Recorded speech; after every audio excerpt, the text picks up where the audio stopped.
So a quick little video here. I'll get you out of the vineyard today because we'll go back in for the Aglianico. But this is the Refosco, probably the, quote, rarest of our grapes. I think there are probably about 13 acres in California all told. Kind of funny because turn of the century, 100 years ago, Tocolon Vineyard was half Refosco. There was a lot of it planted in Napa Valley.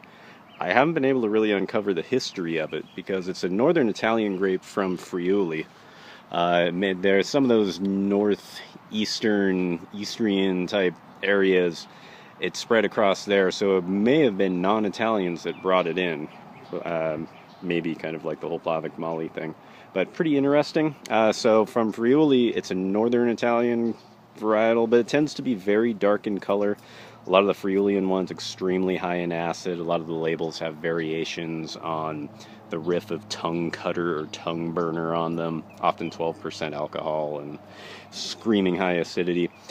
But the funny thing is Refosco can take heat. We first became familiar with it from Yolo County, made a couple single barrels of it, and it tends to be in warmer climates very Montepulciano-ish. It holds its acid fine, but it's not high acid like Barbera. It tends to be a lot closer to Montepulciano with plummy, earthy, chocolatey, sometimes really intense, violety, but some interesting spice notes that Montepulciano doesn't seem to have for us. This is the fifth leaf, these vines, and I gotta say, these are all thin to one per cane. It's very vigorous. It has more tendrils and more balling up than any grape variety I've ever seen. Barbera is pretty bad, but this stuff just absolutely strangles itself.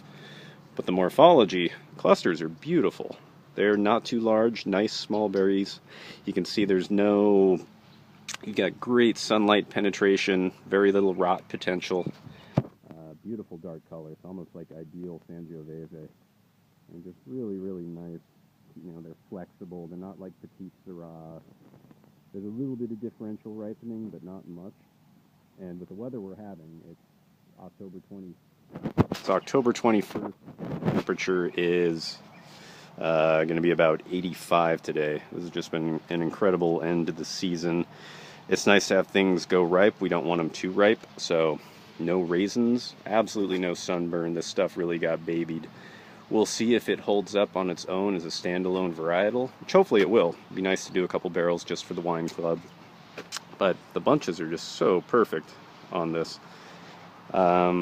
Yeah, we're going to crush this afternoon. Because it's such a small amount, I can do what I like to do generally, which is split it into a couple of batches and ferment them at different temperatures. Do a hot one to kind of extract more meat and tannin, do a cooler one to retain the fruit that's in there, then put them back together. And we're shaping up in 2 days. We're going to pick the Aglianico and the Nebbiolo. And it's pretty incredible, the Nebbiolo. Tempted, you just don't get weather like this at the end of the season, so I'm kind of fighting with myself because it'd be nice to let things hang and get unusual ripeness without any raisening or sunburn. Because everything is really happy right now in the field. But then again, we don't want everything to be super ripe. And ideally, in a couple of years, we'd like to step back on the ripeness a little bit. Since, believe it or not, I'm a little more of an elegant guy. But these are great. I'm about to crush them, and stay tuned.